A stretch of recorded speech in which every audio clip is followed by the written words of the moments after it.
Alors, nous sommes aujourd'hui le 22 mai 2015 et je réagis encore une fois ici par rapport à une émission que j'ai vue aujourd'hui. Je choisis de ne rien en dire de négatif, ce n'est pas mon propos. Tout simplement, je dis que l'émission sur laquelle je suis tombée en zappant, c'était une émission où on montrait comment était accueilli le groupe qui a une émission qui passe tous les samedis après-midi sur Zouk TV, le groupe qui s'appelle La Bande à Manou. C'est une émission où on chante des sérénades et des chansons d'amour le samedi après-midi, un peu à l'heure de la sieste, pour bercer tous ceux qui aiment ce genre musical-là. Moi, je sais que très souvent, je demande au Seigneur de bénir et le présentateur de l'émission, je crois que c'est Mano justement, qui termine presque toujours ses émissions en souhaitant à tout le monde de passer une bonne nuit dans les bras d'amour de Jésus. Et donc, ça fait plaisir et on se dit, si seulement toutes les émissions pouvaient être comme ça, si seulement toutes les émissions pouvaient se terminer comme ça, ou si seulement dans toutes les émissions on pouvait nous parler de la réalité, de la gloire de Dieu, de Jésus et de son Saint-Esprit, nous serions plus heureux, je crois. Je crois que, je veux dire que certains seraient plus au fait de la réalité, se rendraient compte que l'Éternel, notre merveilleux Dieu d'amour, est bel et bien vivant, comme il est écrit en Ésaïe 49, verset 18.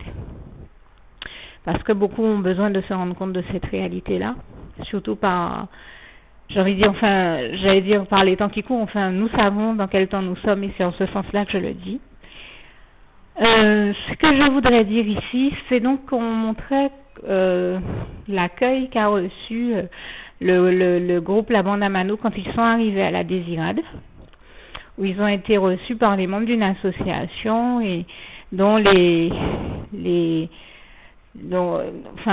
membres d'une association qui sont venus accueillir le groupe en costume créole traditionnel. Et je salue leur initiative. Je dis tout simplement que je crois que, si tous les touristes étaient accueillis comme ça, je sais que certains touristes, notamment à la descente de certains bateaux de croisière, paquebots et autres, sont accueillis comme ça, mais si seulement tous les accueils étaient ainsi, là aussi je crois que les choses iraient bien mieux. Et je vais souligner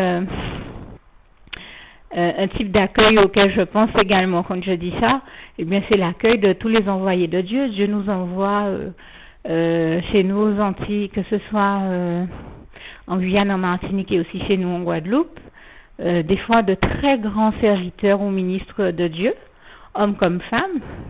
Et je me dis, mais si on se rendait compte si on peut recevoir un groupe musical, un simple groupe musical de cette manière-là, mais à plus forte raison, devrions-nous accueillir Dieu, Jésus et son Saint-Esprit et ses envoyés, ses ministres, quand il nous fait le bonheur de nous les envoyer, de nous bénir, de nous honorer de leur présence, puisque ce sont des personnes à travers lesquelles, quand elles prient et nous imposent les mains, Dieu fait de véritables miracles, fait des guérisons miraculeuses, extraordinaires, restaure des vies, fait des choses extraordinaires.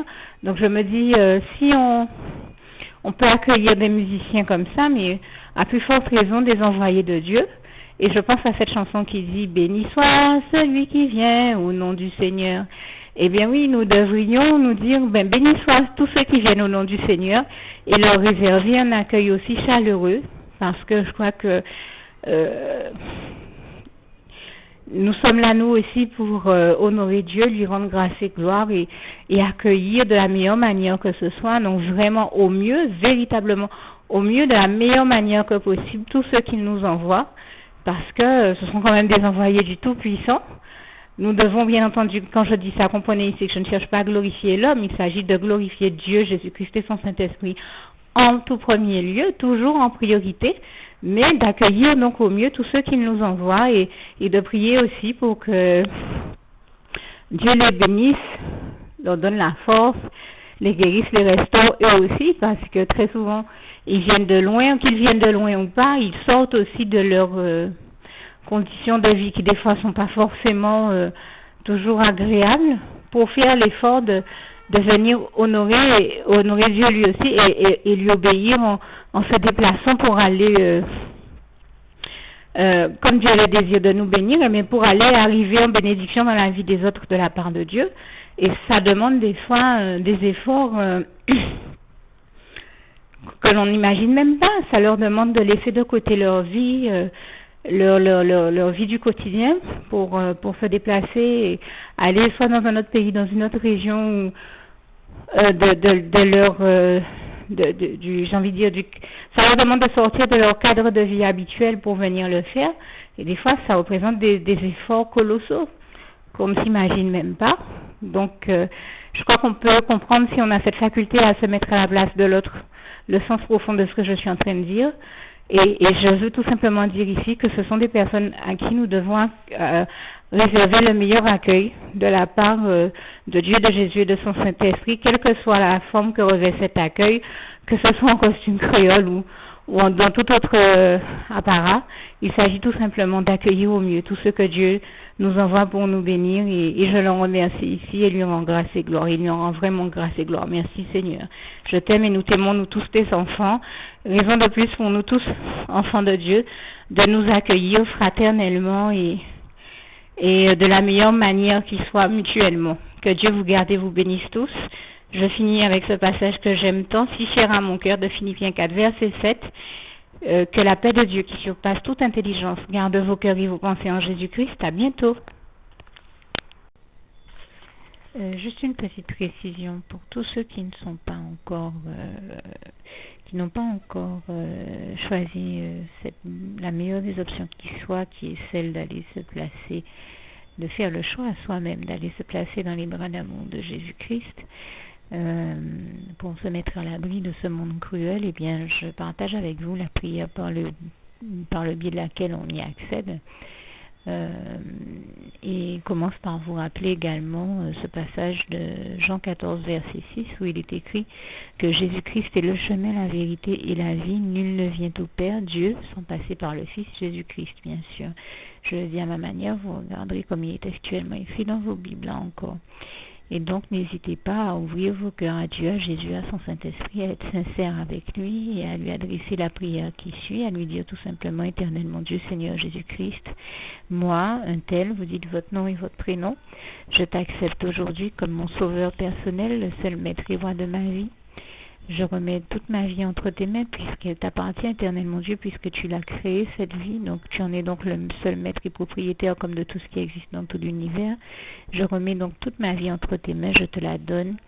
Merci éternellement Dieu aussi de permettre que cette vie que tu m'as donnée continue à être à ta gloire et que je continue à te servir, à t'appartenir pour l'éternité, d'éternité en éternité. Merci aussi Seigneur de faire que je continue donc à te servir et à t'appartenir pour l'éternité, d'éternité en éternité. Et aussi Seigneur de m'accorder la grâce de ton pardon et de ta miséricorde pour tous les péchés que j'ai commis tout au long de ma vie, jusqu'à la date d'aujourd'hui incluse. Et c'est au nom puissant du Seigneur Jésus-Christ que j'ai fait cette prière.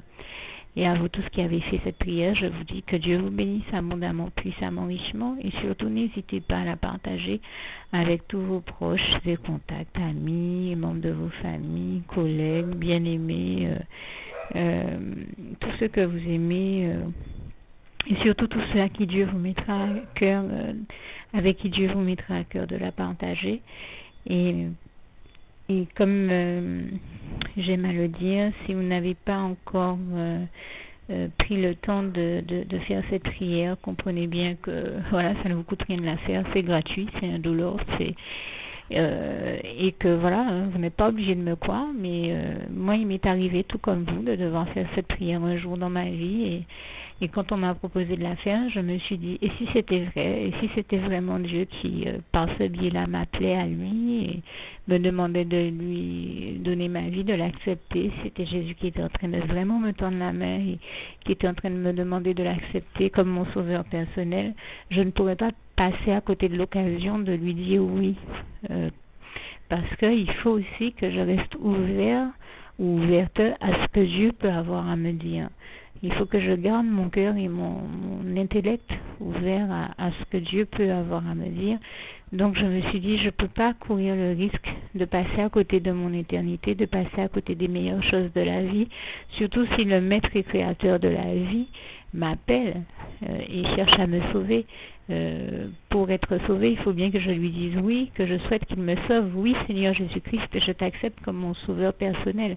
Et c'est le sens de cette prière. Et comme je dis, elle ne nous coûte rien à faire. Et puis surtout, moi je vous dis, du jour où je l'ai faite, j'ai vu Jésus changer ma vie en mieux sur tous les plans. Et donc je crois que ça ne vous coûte rien, ça ne vous coûte rien vous non plus de la faire et puis d'expérimenter, de regarder comment les choses vont se dérouler dans votre vie, de regarder Jésus changer votre vie en mieux, à vous aussi. Et d'en faire l'expérience. Et pour en faire l'expérience, il faut commencer par faire cette prière. Donc si vous ne l'avez pas encore dite, réembobinez tout simplement cette vidéo ou ce document si vous préférez, réécoutez-le et dites avec moi la prière que vous m'avez entendu mentionner. Et n'oubliez surtout jamais que tout est possible à celui qui croit en Dieu, en Jésus-Christ et en son Saint-Esprit, comme il est écrit en Marc 9, verset 23, et que tout est possible à Dieu, comme il est écrit en Marc 10, verset 27. Que Dieu vous bénisse donc et à bientôt.